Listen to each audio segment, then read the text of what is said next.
Bienvenidos a la audiencia de Radio Guayaquil Cache 830 AM en la ciudad de Guayaquil. Bienvenidos a la audiencia de Cache Radio 90.9 FM a nuestro programa Economía y Finanzas. Gracias por acompañarnos, gracias por para aquellos que nos siguen a través de las redes sociales, en YouTube, en Twitter, pues y aquellos que nos siguen también a través de las otras redes, Facebook, entre ellas. Y pues gracias alrededor del mundo por acompañarnos. Bienvenidos una semana más al economista Leslie Rodríguez, que nos acompaña, al ingeniero José Javier Orellana y al economista Adolfo Arias. Muchas gracias por estar esta semana con nosotros. Leslie.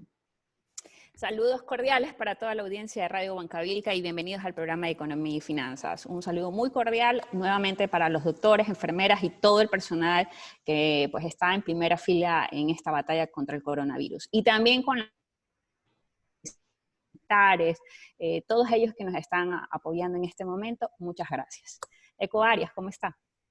Sí, un saludo a todos los oyentes de su programa Economía y Finanzas. Listos para una semana más, pues ver qué está ocurriendo alrededor del mundo y también en nuestro país. José Javier. Buenas tardes, ¿cómo están? Un saludo a todos, bendiciones a todos, espero se conserve con salud y los pésame a aquellos que han lastimosamente perdido algún familiar o amigo conocido. Esto es una pandemia global, la mitad de la población está en cuarentena y lastimosamente va a haber fallecidos, ¿no? Y ya ha habido y continuará por un tiempo más. Pero bendiciones a aquellos y conserven su salud. Bueno, veamos qué ha sucedido con los principales titulares en esta semana a nivel internacional primeramente. Wall Street sigue recuperándose. En la semana tuvo una importante recuperación. El Centro Johns Hopkins para la Seguridad de la Salud, el Foro Económico Mundial y la Fundación Bill y Melinda Gates organizaron el 18 de octubre del 2019, ojo, en Nueva York, el evento 201, un ejercicio de pandemia mundial multimedia. El objetivo fue poner sobre la mesa las graves consecuencias que tendría una gran pandemia mundial para la salud, las economías y la sociedad. Los estudios económicos muestran que las pandemias podrían causar una pérdida económica anual promedio del 0,7% del PIB mundial o 570.000 millones. Que tendrían la bolita de cristal, miren lo que pasó posteriormente, ¿no? Donald Trump. Errado. Perdón. Pero el estimado de pérdida está errado. Bueno, pero... Y por un factor de 10, 20, ¿no? El tema pasa por una simulación de pandemia mundial por coronavirus, exactamente, imagínate. Pero mi universidad, yo estaba leyendo, ellos hicieron el semestre pasado, la clase que hacen los masterados de administración pública. Hicieron un ejercicio de esto, una simulación de pandemia también. En Estados Unidos se usa mucho en educación hacer simulaciones, ¿no? Mira que acá ya los chicos hacen la simulación de modelos de las Naciones Unidas. Lo que pasa es que Gates habla de esto desde 2015, entonces imagino que él haber sido una cena para recaudar fondos benéficos con gente muy rica, explicarles este peligro latente de una pandemia, ¿no? Y de ahí es una coincidencia que haya sido meses antes, ¿no? Bueno, Donald Trump, criticado por retener fondos de la OMS, de la Organización Mundial de la Salud, en el 2019 aproximadamente aportaron $400 millones. Hablando un poco del tema del coronavirus, las empresas, o que es necesario, en ese estudio salió que era necesario, que deberían haber una aportación del sector privado en conjunto con el sector público para poder cubrir esas deficiencias que podrían tener presupuestarias. Entonces, viendo eso, los más acaudalados a nivel mundial han hecho sus donaciones. Por ejemplo, Jack Dorsey, cofundador de Twitter, aporta $1.000 millones para el tema de la pandemia. Bill y Melinda Gates, su fundación para desarrollar la vacuna y para ayudar a autoridades de salud de África y sur de Asia, 250 millones. Jeff Bezos, 100 millones. La fundación de Michael y Susan Bell, 100 millones. Bloomberg, 40 millones de dólares. Eso, a grosso modo, las principales donaciones. Claro, hay muchas más de gente que ha donado menores valores que los que están ahí, pero bueno, hemos puesto los más importantes. Lo interesante es que la persona de Twitter, él ha donado 1/3 de su fortuna. O sea, un ejemplo admirable, ¿no? No es que ha donado, o sea, para Bezos, que es el hombre más rico del mundo, donar 100 millones no es nada, pues él vale 100.000 millones.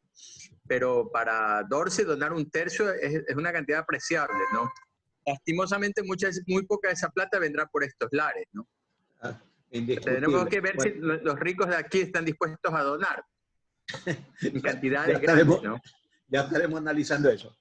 Jens Weidmann, presidente del Bundesbank, el Banco Central alemán, dijo: una postura fiscal extremadamente expansiva no puede sostenerse permanentemente. En el futuro, todos los países tendrán que concentrarse en reducir los índices de endeudamiento muy altos y asegurar la aceptación en los mercados de capitales, y hacerlo de una manera que sea compatible con nuestras reglas fiscales. Japón dará bono de $930 a cada residente por emergencias del coronavirus. ¿Cuánto? $930. Pero sí, aquí la tía de Leslie recibió $1.200 ya en Estados Unidos. Pero ¿Sí o no? Dígale. $1.200 cada persona, porque ella recibió 1.200 ella, 1.200 el esposo. Y si hubieran tenido hijos, 500 por cada hijo. Claro, hay un tope máximo que es de $3.400 por familia. Vea usted, ahí está. Pero Japón ha sufrido menos de la pandemia que Estados Unidos. Claro, eso sí. Bueno, veamos qué ha pasado a nivel nacional. Según Richard Martínez, el gobierno necesita 4.645 millones más de recursos para hacer frente a la crisis. Así lo explicó el 15 de abril del 2020 durante su comparecencia ante el Pleno de la Asamblea para exponer las medidas económicas. En el presupuesto del 2020, Finanzas calculó que se requerirán 12.518 millones de financiamiento este año. Oye, pero ahí voy a hacer la pregunta inocente. Y el mismo economista Martínez, ministro de Economía y Finanzas de esta nación, ¿no era el que decía que el gobierno anterior los había dejado súper hiperendeudados? Y no se ha incrementado ese saldo del endeudamiento del Ecuador en más o menos 14.000 millones de dólares. De allá, de donde, cuando él decía eso, hasta hoy. Sí, dígame sí o no. Usted solamente dígame sí o no. Ya, sí, no, señor. Yo lo veo que se me arruga, que me comienza, que le está queriéndole cobrar un billete al Ministerio de Finanzas y no quiere pelear con el ministro. ¿Ah? No. Ningún interés. ¿Ah? Ya, okay. Bueno, el IES aplaza por 10 días el pago de los aportes patronales y voluntarios. Vinicio Troncoso, ¿cuántos días, economista? 10 días, tremendo plazo que le están dando. ¿Cuántos días tiene un mes?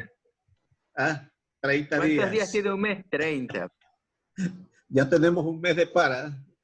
Justo el 17 cumplimos un mes de para de actividades. Ya tenemos un mes, así es. Sí, exactamente un mes. Vinicio Troncoso, gerente del BIES, indicó que la institución tiene un déficit de 100 millones de dólares aproximadamente al mes, dado que recauda por aportes patronales y los individuales 345 millones y está pagando 100 millones aproximadamente mensuales en gastos de salud y 330 millones en pensiones jubilares. El 40% que debe aportar el gobierno no lo está recibiendo. De ahí es que viene un poco el déficit que está teniendo el BIES, ¿no? El 15 de abril venció el plazo para pago de utilidades. ¿Ya les pagaron sus utilidades? La mayoría de las empresas están teniendo problemas para cancelar dichos valores. Fondo Monetario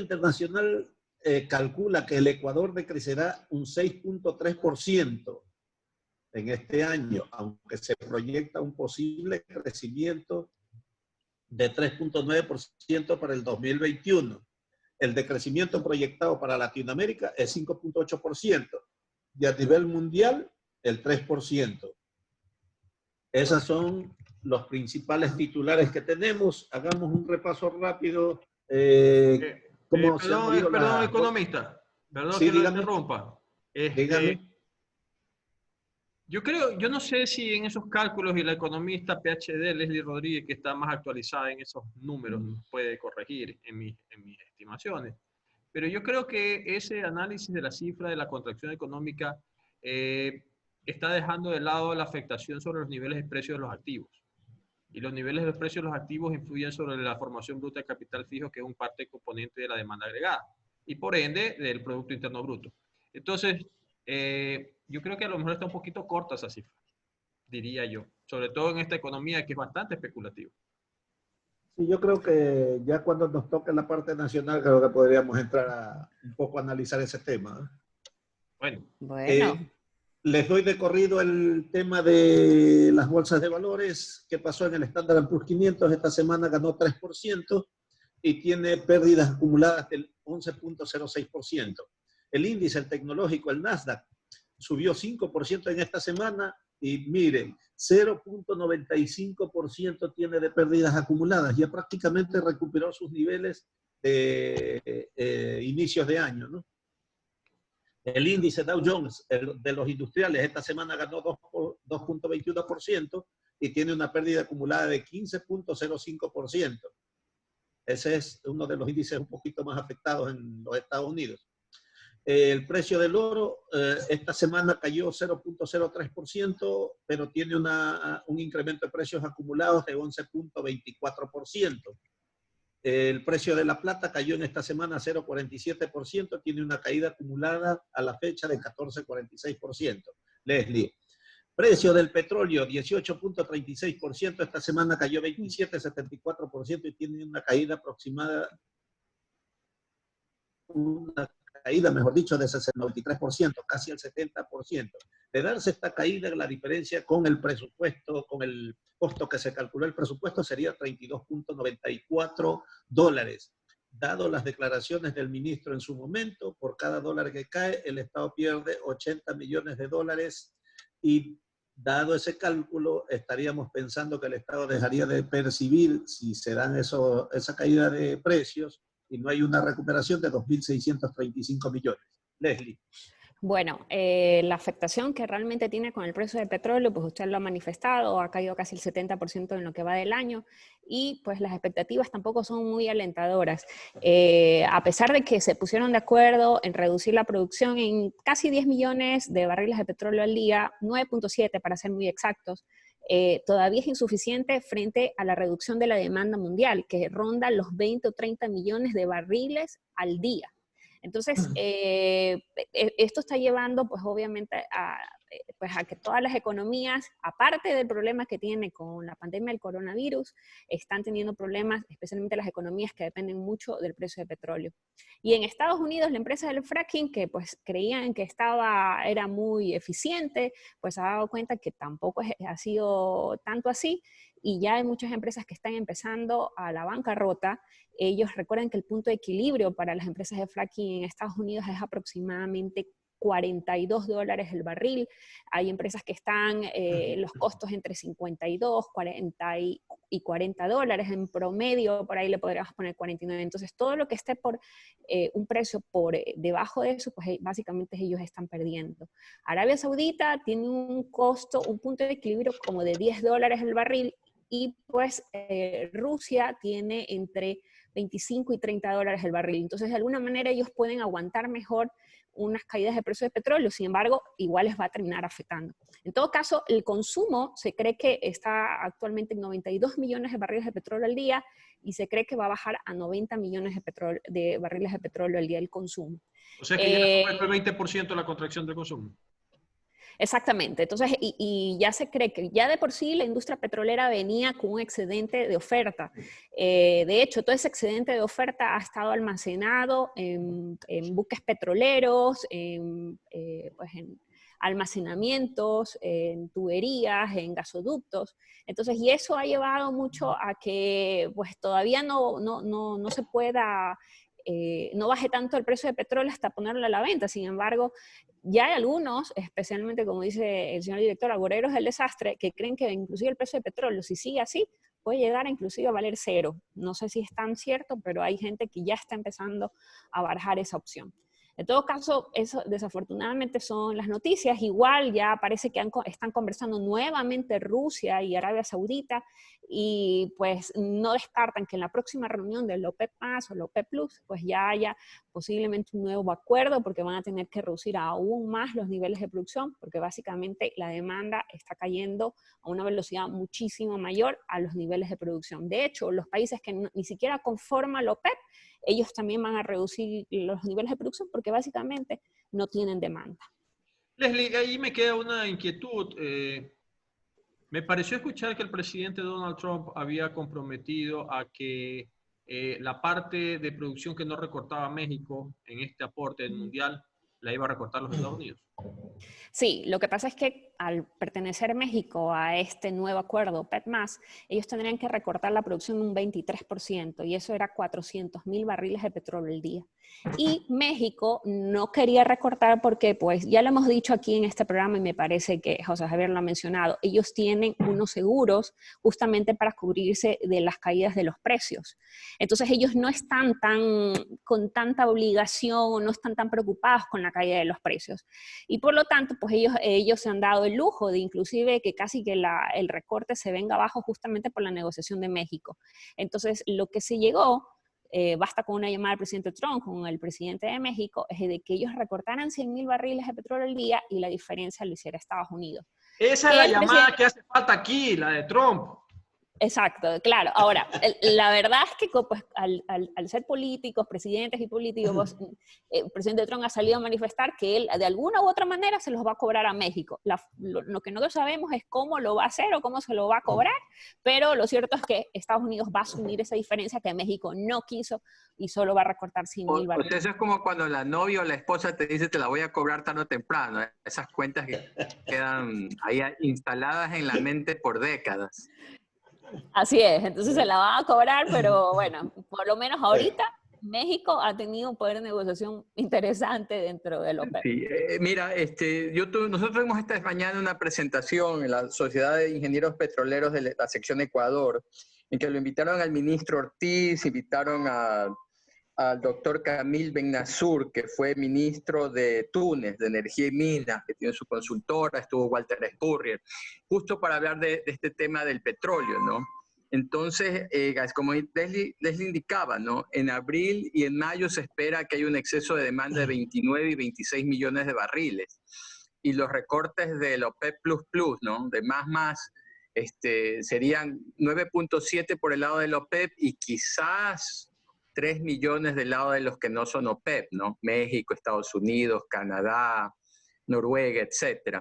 Ahora, la verdad de la milanesa es que si tú tomas la producción de OPEP en enero, Arabia Saudí empezó a producir más ahora en abril, igual Emiratos Árabes, igual Irán. Entonces el recorte realmente es como más de 7 millones del lado de OPEP, ¿no? Pero el gran problema te viene del lado de la demanda. No sé si puedas poner este gráfico, lo estoy poniendo. Esta es la curva que hizo el IEA, el International Energy Agency, la Agencia Internacional de Energía, que es básicamente una asociación de los países que importan petróleo, ¿no? Entonces ahí se nota exactamente la caída que ellos están estimando de la demanda, que es brutal, ¿no? Y esto acarrea dos temas, ¿no? Uno, una caída enorme, 1/3 de las inversiones de capital en producción y exploración de petróleo ya no se van a hacer este año, ¿no? O sea, son como 330 y pico mil millones de dólares que ya no se van a invertir, ¿no? Y como Leslie bien indicaba, algunos millones de barriles, ellos estiman en 2.2 millones de barriles que produce Estados Unidos en este momento, simplemente no pueden cubrir sus costos operativos a un precio de 20, ¿no? Y el precio ahorita está en 18. Y el 18 está en Cushing, ¿no? Porque lo que se sabe es que, por ejemplo, si tú lo compras en el campo petrolero en sí, lo están vendiendo en Canadá en $5 y en ciertas partes del Permian en $10, ¿no? Venezuela está vendiendo su petróleo por debajo de 11. Entonces, aquí la gran incógnita, y este está relacionado directamente con los estimados del precio del petróleo, es si este estimado de retorno de la demanda, que es la curva que están viendo en la presentación, va a suceder, ¿no? Porque esto estima que las economías del mundo, la recuperación sería en forma de V, ¿no? Que es la forma que se ve la línea negra. Y básicamente lo que dice es que China va a recuperar su producción, Estados Unidos y Europa cuando salgan a la mitad del segundo año van a recuperar su cadena de consumo, pero ahí hay bastantes supuestos, ¿no? Primer supuesto es exactamente cuánto va a durar la cuarentena y qué entusiasmo va a haber la gente en el mundo, en Europa, en Estados Unidos, de salir a consumir, a movilizarse, a viajar, ¿no? Entonces, esto es bastante serio porque depende de lo que tú estimes. Si estimas que es una curva B, se puede regresar un precio bastante interesante para el petróleo en corto plazo. Si no, el precio podría estar bajo por mucho más tiempo. Por ahora los estimados para el West Texas Intermediate es que mejoraría para el próximo año, ¿no? Y esto tiene un efecto enorme en todo lo que son inversiones, ¿no? La mayoría de los campos petroleros en el mundo tienen un punto de equilibrio por encima de $30. O sea, no ganan plata por debajo de 30. No ganan los de Colombia, los de México, los de Argentina, los mismos de Estados Unidos. Los pocos países que pueden ganar dinero a esos niveles son Arabia Saudí, países del Medio Oriente, que tienen costos de producción de $3, $5, ¿no? Y eso es parte del problema, de que de esperar a ver cómo se restablece esa demanda a nivel global, ¿no?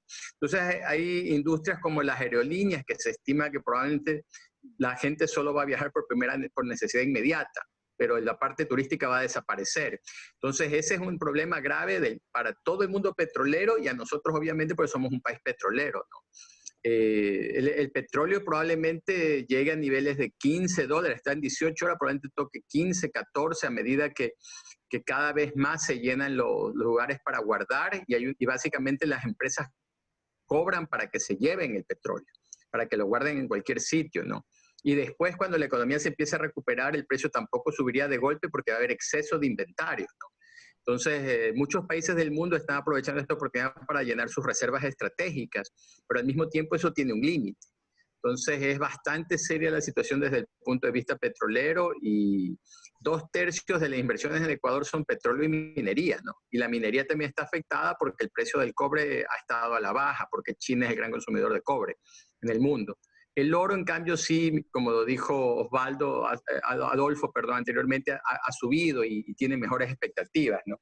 Pero ese es el gran problema, al menos de lo que se hizo en la conferencia, lo que se conversó, ¿no?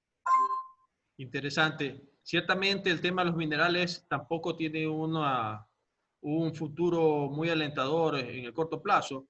Tú ya lo acabaste de explicar. China, que es el gran fabricante, sobre todo en la industria de la electrónica, son los grandes consumidores de cobre, ¿no? Claro, pero lo que pasa es que el cobre también tiene dos usos el cobre principalmente, vivienda y vehículos. Son los grandes consumidores de cobre. Todo lo que tiene que ver con las redes eléctricas de alto, bajo y mediano voltaje, todo. Claro, pero en general el consumo grande, un automóvil tiene como 200 libras de cobre. Sí. Y los vehículos y las casas también. Entonces, el problema es que China ha sido el gran productor de vehículos, el gran consumidor en vivienda. Entonces, todo dependerá también cómo China crezca. Y este primer trimestre, China cayó 6%, ¿no? Y los estimados si China crece o no varían, ¿no? Hay gente que dice que sí va a crecer, otra gente dice que va a crecer nada. Al menos el 2020, ¿no? Porque estamos en tierra incógnita, ¿no? No hay una historia de algo similar en el mundo moderno. Lo más cercano a esto fue la pandemia de la fiebre española. Que no era española, sino de Kansas. De Kansas, exacto. Tengo que interrumpirte, mi querido estimado José Javier. Estamos contra tiempo y tenemos que irnos a la pausa. Regresamos y continuamos con tu exposición. Muchas gracias.